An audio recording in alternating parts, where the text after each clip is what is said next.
Hello, I'm Michael Hernandez. I'm a teacher, author, speaker, and education consultant in Los Angeles. Like you, I've faced some pretty big challenges in the past couple of years, specifically low student engagement, chronic absenteeism, and academic integrity in the age of AI.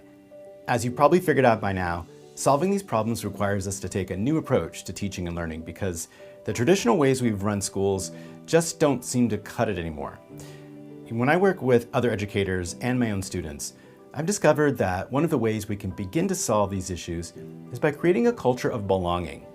For me, a culture of belonging is based on respect, empathy, trust, and safety. It's something that takes effort and that every stakeholder has to actively work toward and practice every day. I know this might sound a little woo-woo, and maybe you're wondering how belonging has anything to do with learning, but just hear me out. Think about it. If everyone wants to come to school and feels respected and empowered, they'll naturally try their best because they know that their effort and their unique ideas matter. Fostering a school culture of belonging takes more than pep rallies and slogans on the wall. It's a set of skills and attitudes that can only be developed through active experience over a period of time, both formally and informally. This means that students need to develop and strengthen these skills by using them every day, including through their work on our assignments, how we interact with one another, and how we grade and assess students. My experience leading workshops and teaching my own students helped me discover some practical ways our assignments can foster a culture of trust, respect, empathy, and safety. The first is originality. Instead of having every student complete the same worksheet, use the same essay prompt, or end up with the same answers on a lab report, create assignments where each student has no choice but to come up with a unique solution or product. Expecting and celebrating originality is fundamental to creating a feeling of belonging because it acknowledges the inherent individuality of our students and says that we respect their unique choices, workflow, and the end result. Personal connection.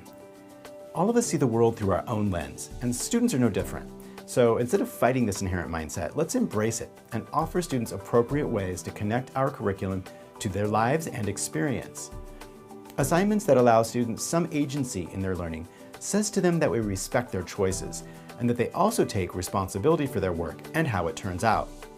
This can be as easy as giving students a menu of options for research projects or providing multiple ways students can demonstrate their knowledge, like having the choice to create an explainer video or digital book instead of a class presentation.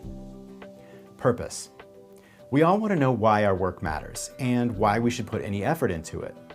Everyone wants to know that their effort matters and that what we spend our scarce time studying actually matters to ourselves, to our friends, and maybe even to our family.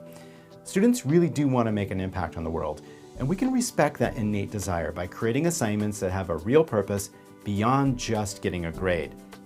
One of the best ways to do this is by assigning projects that will be shared or published publicly beyond the classroom. Use your class newsletter or website or social media channel to create a public-facing infographic or how-to videos that also educate parents, students at your school, or other people in your community. Every student has different strengths, weaknesses, and personal lives. And no matter how strong a student may be in your class or how academically successful they might be, the one thing you can help every student learn is to love the experience of learning and that their uniqueness is a strength that can have a positive impact on others. As Maya Angelou once said, "People will forget what you said, people will forget what you did, but people will never forget how you made them feel."